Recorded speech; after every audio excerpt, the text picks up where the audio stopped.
Hi there! My name is Christine and I'm your psychmate and of course your future psychologist. Claiming it. So I'm sure that you're here because you're also an aspiring psychologist like me, or probably you want to learn something about psychology. So this time I decided to film myself and share with you the reviewer that I have.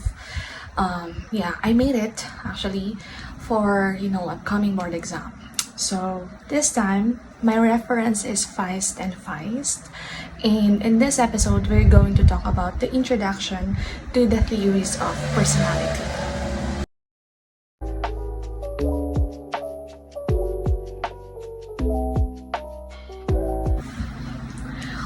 I am pretty sure that you are familiar with some of the faces that you can see in the screen, and yes, you are right. We can see Freud, Carl Jung, Adler, Horney, and the like. So in this slide, we have Freud, Carl Jung, and Adler. So they are the early personality theorists. While on the next slide, we have the later personality theorists. Okay, and do you know what makes the difference among these theorists? That is, early personality theories like Freud has relied mostly on clinical observations, which means they have their own individualized way of looking at things to construct the models of human behavior, as compared to the later personality theories that utilize empirical studies to learn about human behavior, which means they applied the tools of scientific inquiry or the scientific theory to the area of human personality, such as developing tentative models and testing hypotheses. So basically, our discussion will cover talking about personality, what is theory, and of course the dimensions of or for a concept of humanity. So Feist and Feist begins his discussion on personality by asking questions such as, why do people behave as they do? Do people have some choice in shaping their own personality? What accounts for similarities and differences among people? What makes people act in predictable ways? And why are we sometimes unpredictable? Do hidden unconscious forces control people's behavior? And what causes these disturbances? Another is human behavior shaped more by heredity or is it by environment? So psychologists has different takes on the meaning of personality, but I am sure that you've heard of the concept of the theoretical mask when we talk about personality. So most agree that the term personality originated from the Latin persona, which refers to the theatrical mask worn by the Roman actors in Greek dramas. So the reason is that these ancient Roman actors wore a mask to project a role or false appearance. But of course, this view of personality is not accepted as the definition for personality. So it goes beyond the role that people play. So in the end, many personality theorists have given their own definition based on their perspective. However, in the book of Feist and Feist, personality is defined as the pattern of relatively permanent traits and unique characteristics that give both consistency and individuality to a person's behavior. Let's talk about traits. So traits contribute to individual variances in behavior. So it refers to the consistency of behavior through time and the stability of this behavior across settings. So this may be unique or shared by a group are shared by the entire pieces, although their pattern differs for each individual.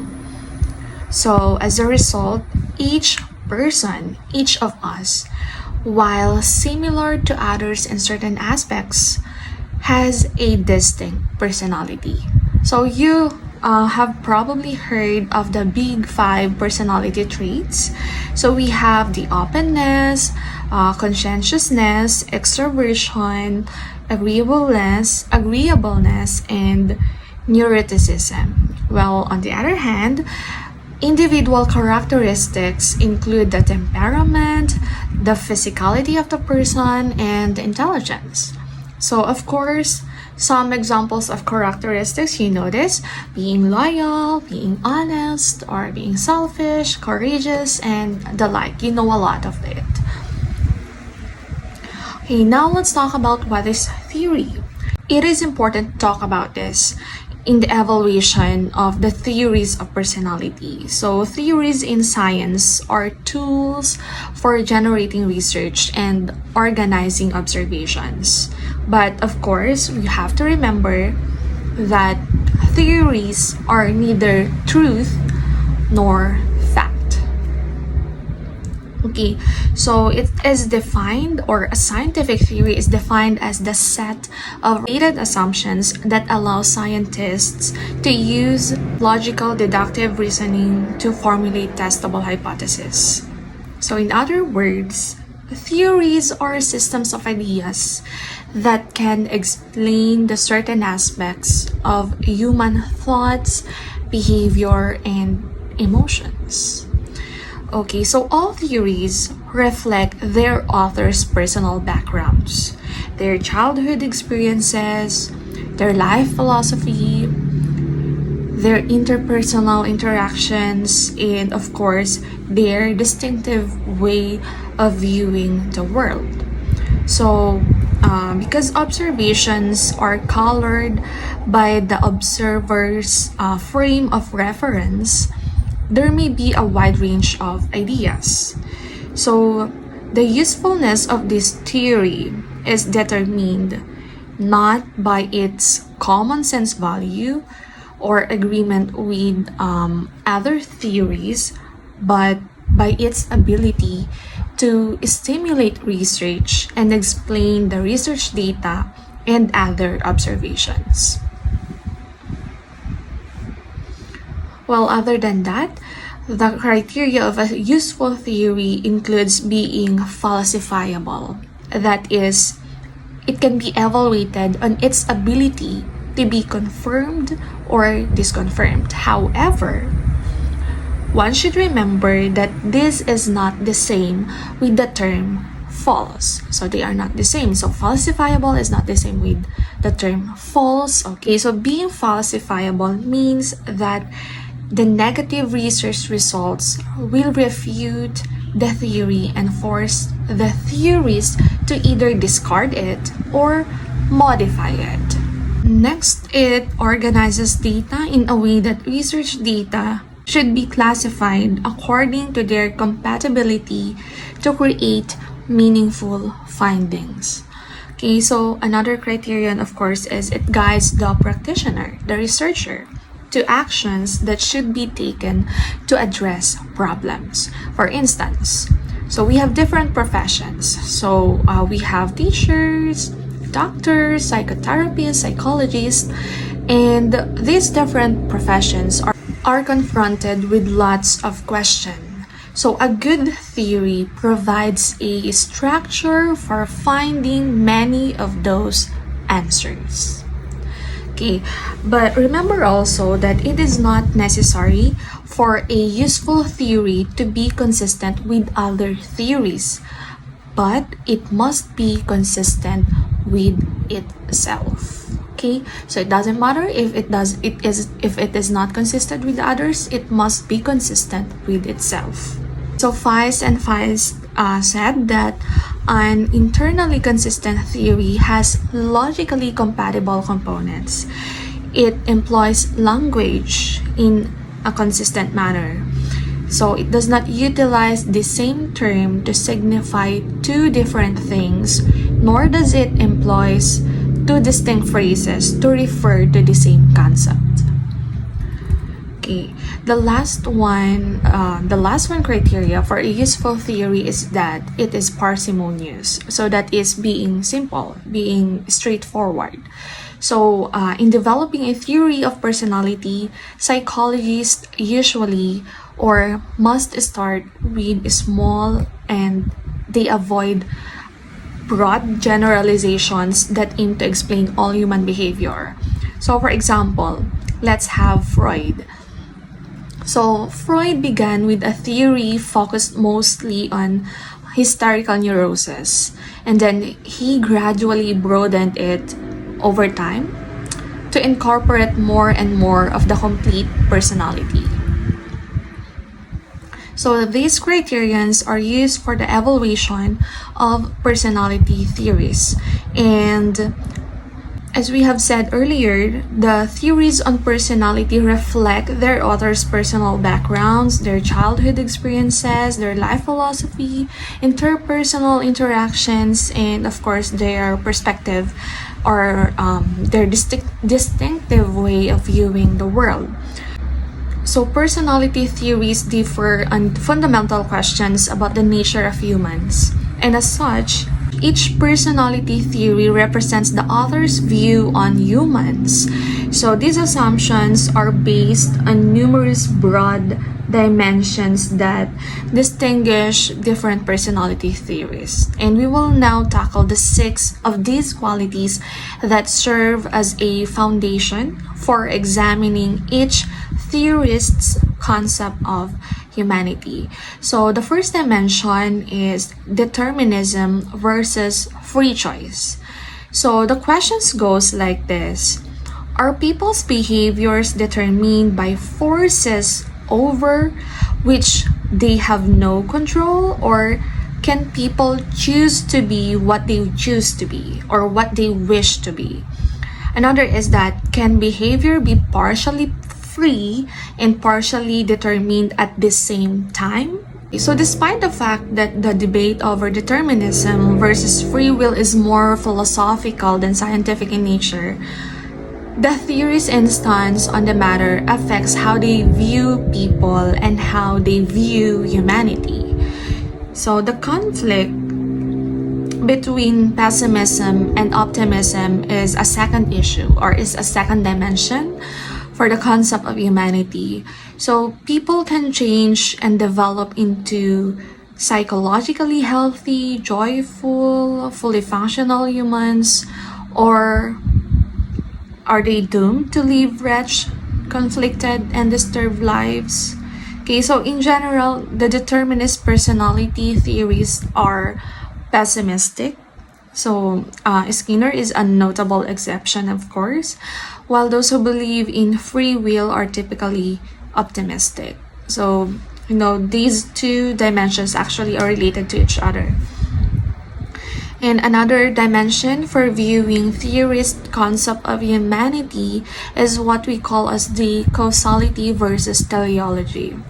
So in a nutshell, teleology is an explanation of conduct in terms of future objectives or purposes, whereas causality believes that action is a product of previous experiences. So do people behave in a specific way because of what has happened to them in the past, or because they have expectations about what will happen in the future? So that's the causality versus teleology. Another factor that separates personality theorists is how they feel about the conscious versus the unconscious factors in conduct. So the questions goes like, are people often conscious of their actions and the reasons behind them, or do unconscious forces influence them and prompt them to act without being aware of these underlying motives? Okay. So those are just some. And we have another here. We have biological versus societal or environmental effects on personality. So the questions are like, Are people primarily biological beings, or are their social interactions what really mold who they are? So it's like the heredity versus environment. So the question of whether personal qualities are more influenced by genetics or by environmental factors is a more specific aspect of this debate. So another factor is uniqueness against similarity. So the questions goes like this.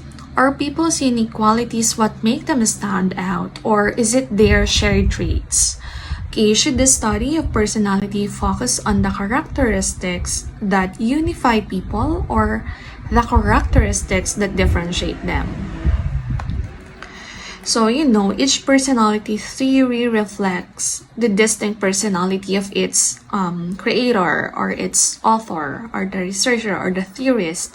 And each theorist has a distinct philosophical orientation that is, of course, as we have been saying a while ago, is influenced in part by their early experience, by their birth order, of course, the gender, the trainings that they have, the seminars that they have attended to, their organizations, their education, and of course, their interpersonal connections.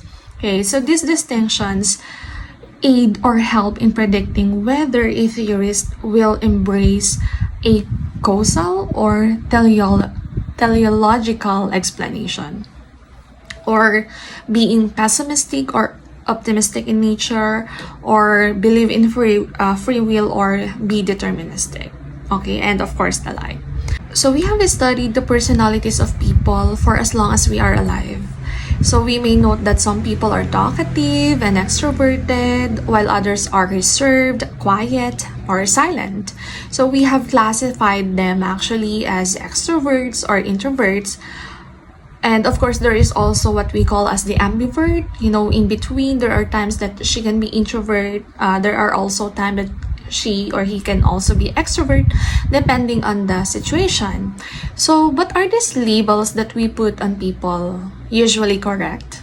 Especially if you have, no broad knowledge in psychology. But of course, we know the difference between the two, or among the three.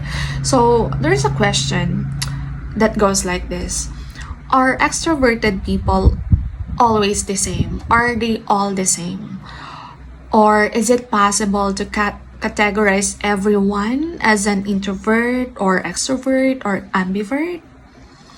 Okay, so actually, by asking these questions, you are doing some of the same things that psychologists do when they make observations and ask questions. Of course, like monitoring how others behave and attempting to interpret these findings.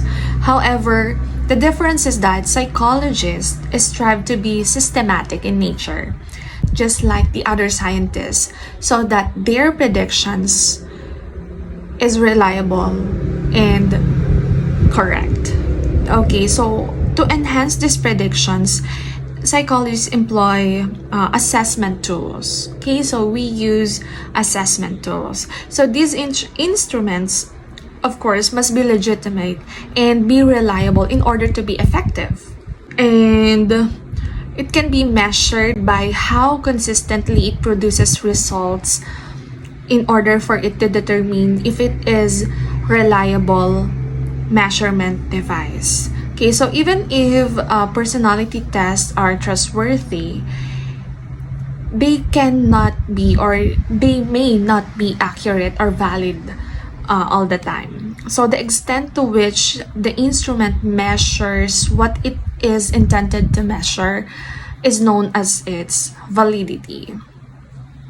Okay, again, the extent to which an instrument measures what it is intended to measure is known as its validity. So that is how we will measure the validity of the data. Okay, so we can see here the construct validity and predictive validity. So these are the main areas of focus for personality psychologists. The accuracy with which a measurement tool captures a hypothetical construct is known as the construct validity. So, extroversion, aggression, intelligence, these traits and characteristics that we've mentioned is emotional stability.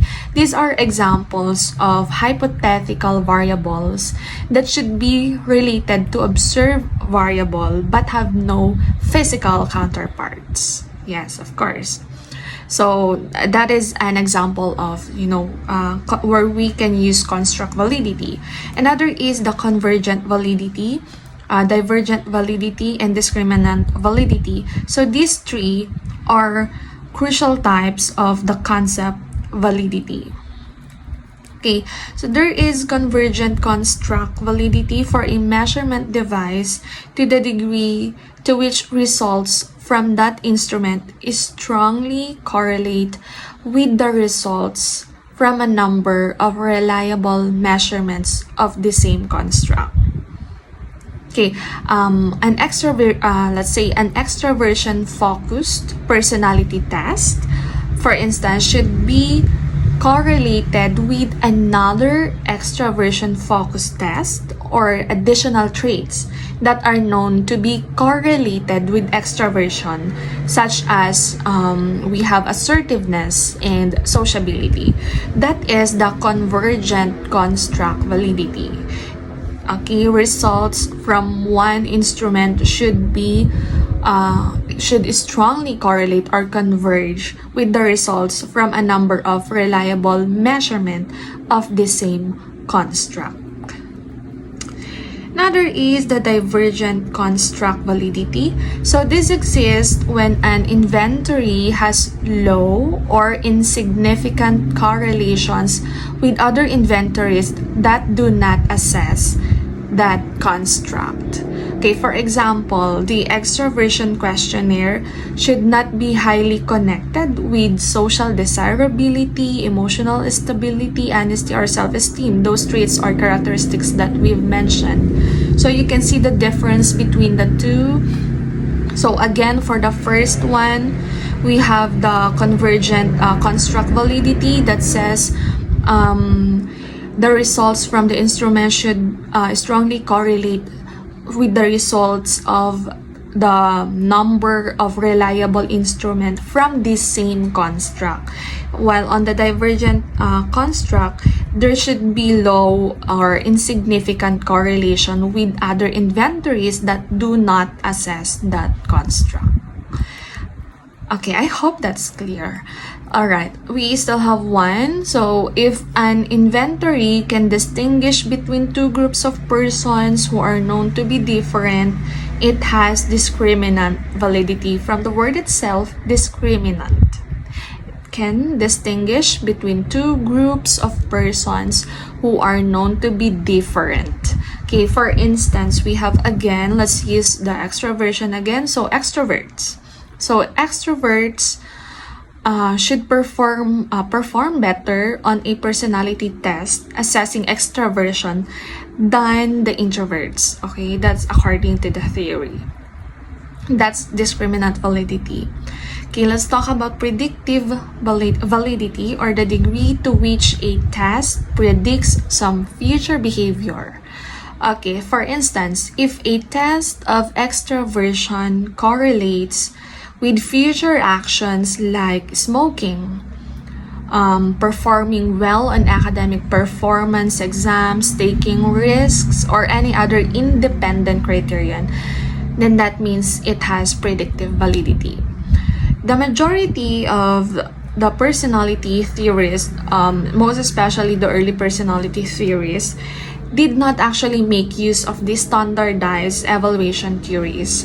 So despite the fact that Freud, Carl Jung, Alfred Adler all invented some type of projective tool, as you know, none of them employed it with enough accuracy to show its reliability.